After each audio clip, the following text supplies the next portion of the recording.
Konten kreator ini memasukkan penyakitnya demi mendapatkan simpati, empati, bahkan uang dari penontonnya.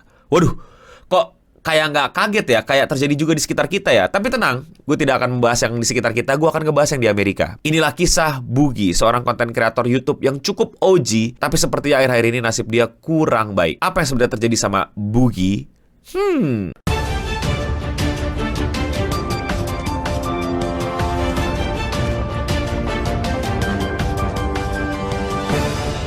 Seperti yang kalian agak denger ya, gue agak bindeng karena ini nggak bisa napas di sini nih ya. Ini napasnya dikit-dikit doang nih. Jadi bear with me ya, beruang bersamaku. Walaupun gue sakit, gue masih dedikasi untuk upload video sehari satu, entah kenapa. Iya, jadi gue lagi agak kurang sehat, tapi gue tidak memasukkan penyakit gue. Ini emang kayaknya flu musiman lah biasa. Semoga cepet sembuh aja ya. Enggak, gue nggak buka GoFundMe ya. Gue cuman pilek, tenang aja. Ini cuman suaranya agak bindeng dikit aja. Jadi ya udah, bersabar lah ya. Jadi siapa sih Boogie 2988? Ini Boogie 2988 ini salah satu konten kreator yang dari awal YouTube berdiri itu dia udah ada. Jadi kalau kalian tahu ya, video pertama YouTube ya, yaitu Me at the Zoo. Alright, so here we are in front of the elephants.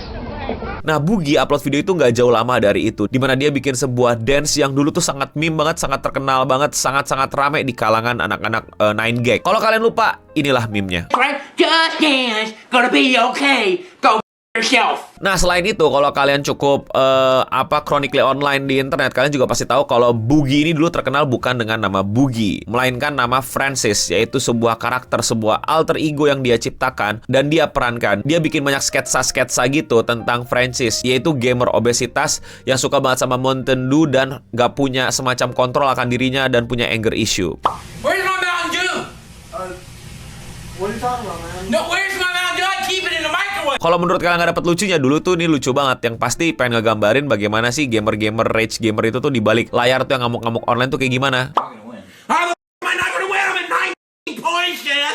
That's it, I quit. I'm done. You can't quit. You can't quit. You can't quit. Not unless I win. Tapi pada saat itu dia bilang kalau itu adalah bukan dirinya. Dia sedang berperan, dia sedang berkarakter, dia sedang menjadi seseorang. Francis bukan Boogie. Boogie itu orangnya santai dan udah kalem, nggak marah-marah, nggak kesel, nggak bermasalah, dan baik-baik saja. So I have a shirt that has my dog's face on it. And this is not merch. People have told me they wanted to buy this. Dogs. Too much of my mental health and like mental happiness comes from these guys. Nah, dia tuh dulu sosok yang sangat disukai orang, sangat dicintai orang karena orang-orang tahu itu fake. Dia bikin sketsa lucu banget dan seru aja gitu. Jadi apa ya, stereotype gamer gendut yang suka marah-marah di internet. Dan dia tuh bertahan lama loh sampai sekarang. Cuman sayangnya sekarang itu dia tuh bukan jadi sosok yang disukai lagi, tapi sosok yang mulai menimbulkan banyak masalah. I'm not a violent person, but I can hire people who are violent. I will sell every collectible in this house and have you tortured to death, Mike. You wanna try me? Banyak masalah yang ia hadirkan itu kurang lebih dimulai ketika dia mengalami crypto crash, alias masa di mana Bitcoin lagi turun-turunnya dan ternyata dia uangnya ditaruh majority di Bitcoin dan koin-koin lainnya, tapi itu semua membuat dia jadi kacau lah keuangannya. But the biggest issue is that I had a nice big nest egg. I took some financial advice from a friend, and I'm not pointing fingers necessarily. I took the advice, but I put my money in the crypto market in the wrong section, and I pretty much lost most of everything. Nah, sebenarnya bukan mulai dari situ ya, tapi sekitaran situ. Bisa jadi sebelumnya, bisa jadi sesudahnya. Dia tuh kayak mulai bukan lagi menjadi Boogie, dia beneran udah kayak jadi Francis, jadi karakter yang selama ini dia ciptakan. Jadi marah-marah, jadi suka nggak stabil, jadi suka stres, bahkan mungkin di tahap yang sangat mengkhawatirkan dan butuh pertolongan. Salah satu kejadian juga yang mungkin cukup berdampak buat dirinya adalah dia juga baru saja bercerai dengan istrinya, dan dari situ hidup dia mulai kacau balau. Padahal sebelumnya dia itu lagi ada program turunin berat badan biar badan dia nggak segede itu lagi.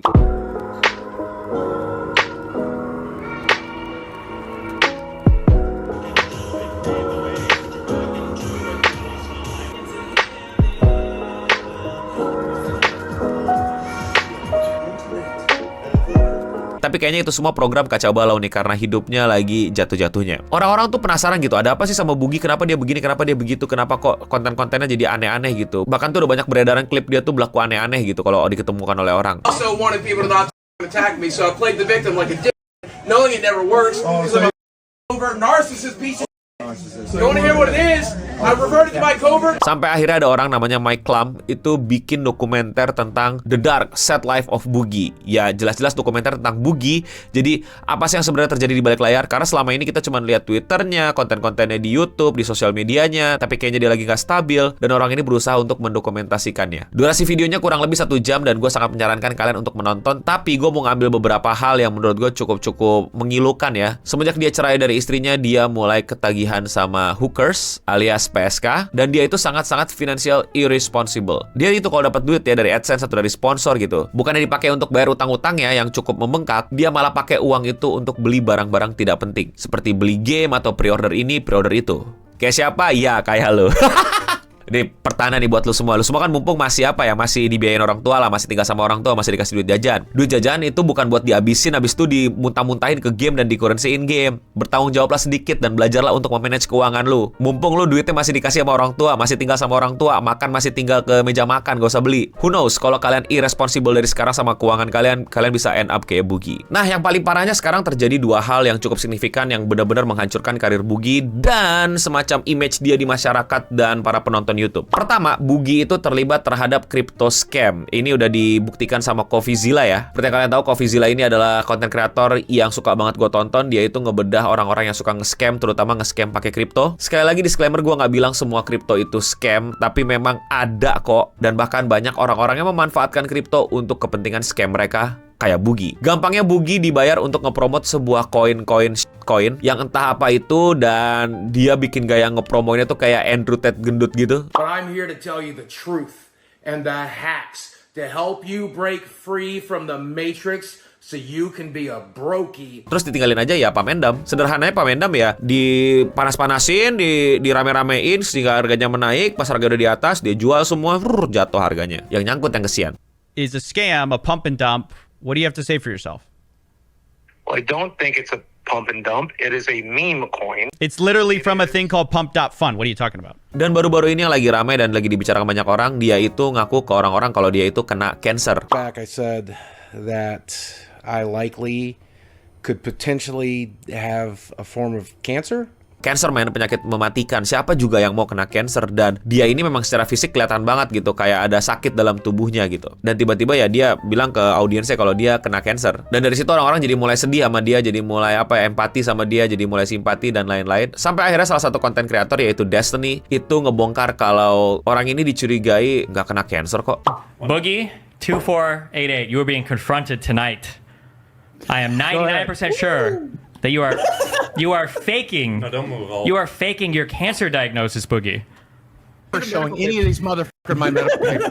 Go f yourself. I said that 2 years ago, and I'm stand by it now. Destiny, Jackson Clark, Keemstar, you can see it when I fucking die. Dan itulah yang membuat karir Boogie sekarang jadi makin turun, makin orang gak suka, makin orang yang tadinya simpati jadi sebel sama dia, jadi benci. Karena selain dia dicurigai nge-scam kripto, dia juga dicurigai memalsukan catatan kesehatannya kalau sebenarnya dia nggak kena cancer. Iya, mungkin dia kena banyak penyakit lain, tapi bukan cancer. Tapi kalau menurut kalian bagaimana? Apakah dia nggak nipu dan dia nggak berbohong, dia beneran kena cancer dan dia kriptonya tulus? Atau menurut kalian ini adalah sudah jadi the dark sad life of Boogie yang sebenarnya? Atau dia sudah menjadi Francis, karakter yang selama ini dia ciptakan, yang punya anger issue, yang marah-marah, yang problematik, dan ya udah, jadilah dia Boogie 2988 itu ya Francis itu sendiri. Komen di bawah. Kalau kalian suka sama konten kayak gini, jangan lupa klik tombol subscribe. Dan ya, sekian seputar internet untuk episode kali ini. Gue Nobeding pamit undur diri, dan untuk kita semua, stay clean and